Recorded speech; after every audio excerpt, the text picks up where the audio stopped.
Bukti nyata. Namun ada satu ramalan besar yang selama ini tersembunyi, dan tepat di tahun 2026 ini isyarat batin Gus Dur mulai menampakkan wujudnya. Beliau pernah mengisyaratkan bahwa saat Indonesia berada di puncak ujian yang berat akan bangkit 7 elemen penyelamat Nusantara. Assalamualaikum warahmatullahi wabarakatuh.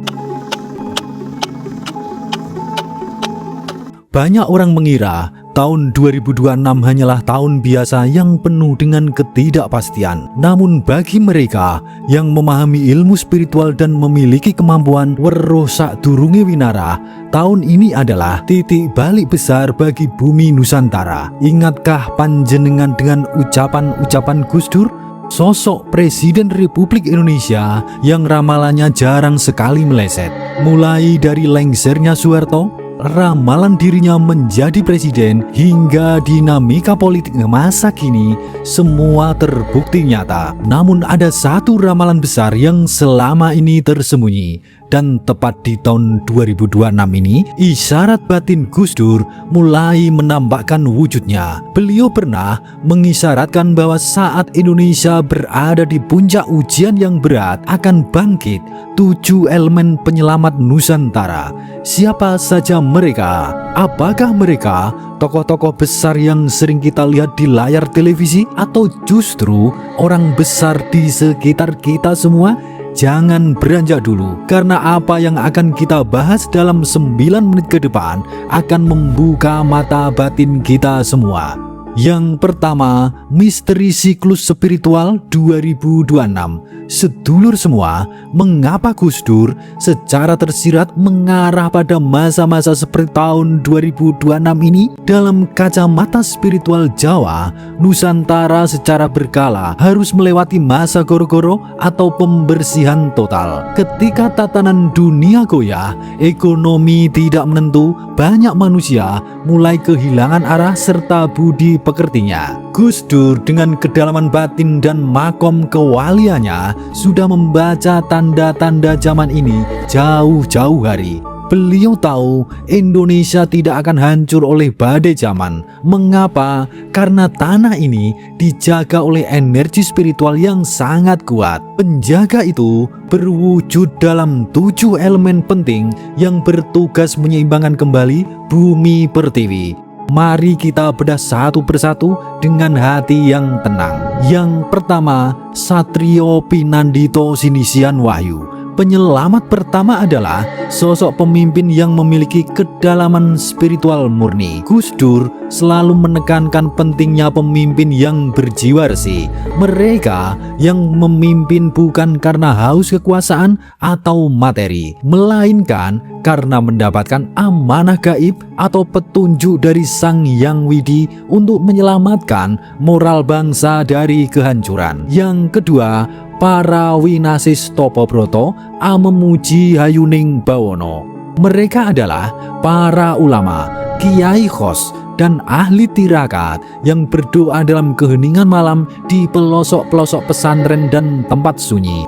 Mereka jarang terlihat dan tidak menampakkan diri. Gus Dur sangat menghormati mereka yang tak gila panggung atau jabatan. Doa tulus dari para pencari Tuhan inilah yang menjadi tameng gaib, menahan bencana yang seharusnya turun di tahun 2026.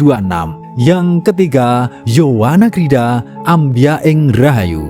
Penyelamat ketiga datang dari kaum muda yang bergerak lincah dan penuh kreativitas.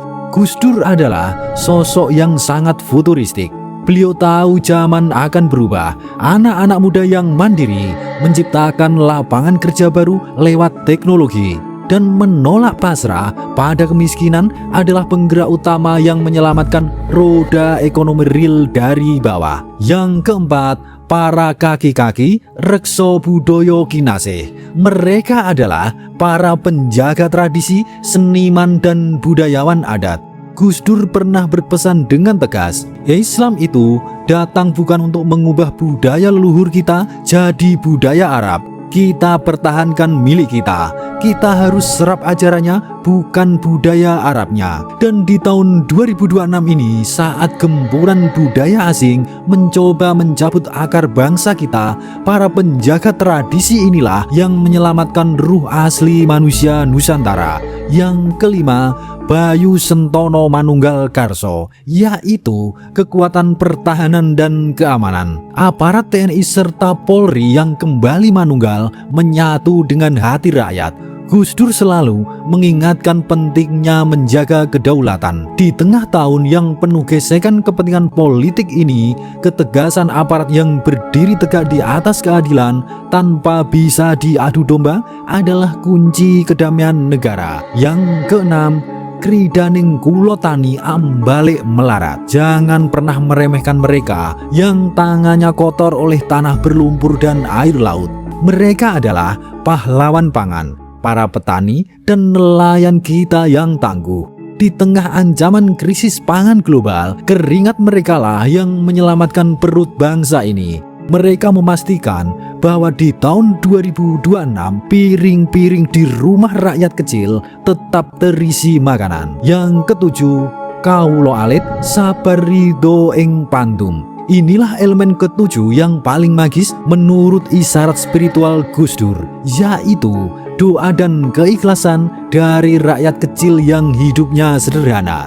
Seringkali tertindas, namun tetap sabar, jujur dan tidak mau berbuat jahat. Gus Dur semasa hidupnya selalu berdiri membela mereka. Energi kesabaran dan keikhlasan dari jutaan rakyat jelata inilah yang menggetarkan Aras, meredam murka alam dan mendatangkan rahmat untuk Indonesia. Sedulur semua, coba kita renungkan bersama dan lihat sekeliling kita sekarang di tahun 2026 ini.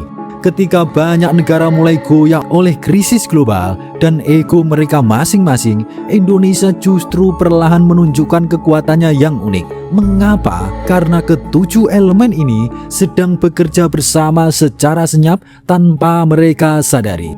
Ramalan Gus Dur bukan sekedar tebakan mistis atau ramalan murahan, melainkan sebuah makrifat batin yang mendalam tentang kekuatan asli bangsa kita, yaitu keikhlasan, gotong royong, dan ketuhanan. Beliau tahu selama 7 elemen ini masih tegak berdiri, Indonesia tidak akan pernah bisa dihancurkan. Rahayu, Rahayu, Rahayu. Suradira Jayaningrat lebur dening pangastuti. Wassalamualaikum warahmatullahi wabarakatuh.